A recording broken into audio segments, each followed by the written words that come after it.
MLC चुनाव के लिए नामांकन के आखिरी दिन एनडीए के सभी 9 उम्मीदवारों ने नामांकन का पर्चा दाखिल कर दिया। वहीं विपक्ष की ओर से आरजेडी के सुनील सिंह ने नॉमिनेशन किया, लेकिन इस नामांकन के दौरान एकजुटता नजर आई। एनडीए का शक्ति प्रदर्शन दिखा। वहीं आरजेडी के उम्मीदवार पर उनके अपनों ने ही सवाल खड़े कर दिए। सबसे पहले बात एमएलसी के नॉमिनेशन में जुटे एनडीए की।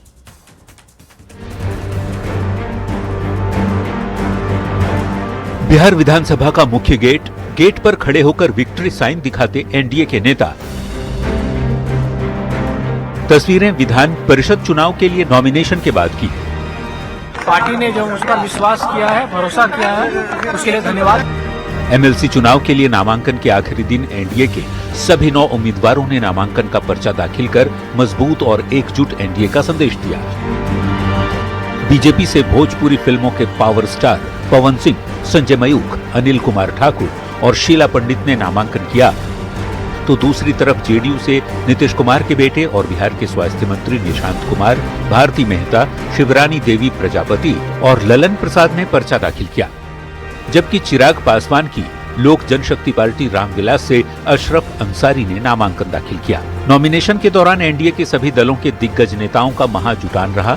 सीएम सम्राट चौधरी, केंद्रीय खाद्य एवं प्रसंस्करण मंत्री चिराग पासवान, जेडीयू के राष्ट्रीय कार्यकारी अध्यक्ष संजय झा, केंद्रीय मंत्री ललन सिंह सहित कई नेता मौजूद रहे। इस बार भी ऐसा लगता है कि नामांकन के मुताबिक चुनाव निर्विरोध है। बिहार में 9 सीटों पर चुनाव और 1 सीट पर उपचुनाव हो रहा है। संख्या बल के हिसाब से उपचुनाव सहित सभी 9 सीटों पर एनडीए की जीत पहले से ही तय थी। विपक्ष की ओर से सिर्फ आरजेडी के सुनील सिंह ने ही नॉमिनेशन किया है। 10 सीटों के चुनाव में नामांकन प्रक्रिया समाप्त होने तक ठीक 10 लोगों ने ही नामांकन दाखिल किया। ऐसे में सभी नामांकन पत्रों की जांच और नाम वापसी की तारीख के बाद सभी 10 उम्मीदवारों का निर्विरोध चुना जाना तय है। फर्क बस इतना है कि नॉमिनेशन के दौरान एनडीए की एकजुटता दिखी, जबकि आरजेडी उम्मीदवार सुनील सिंह के नामांकन के बाद लालू प्रसाद की पार्टी और परिवार में नाराजगी और असंतोष दिखा।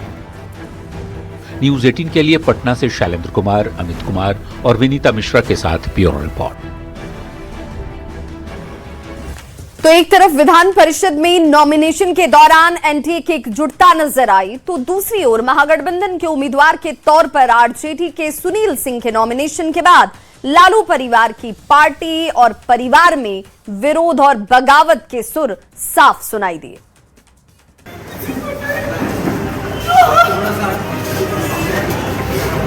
मैं 4 रात सो नहीं पाया।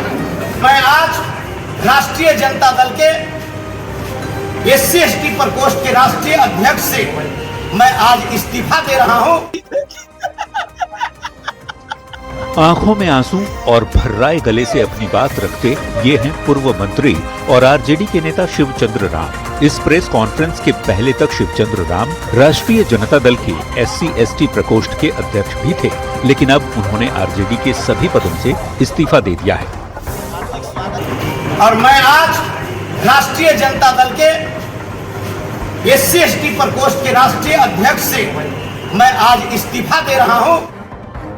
शिवचंद्र राम ने पार्टी के शीर्ष नेतृत्व पर वादा खिलाफी का आरोप लगाया है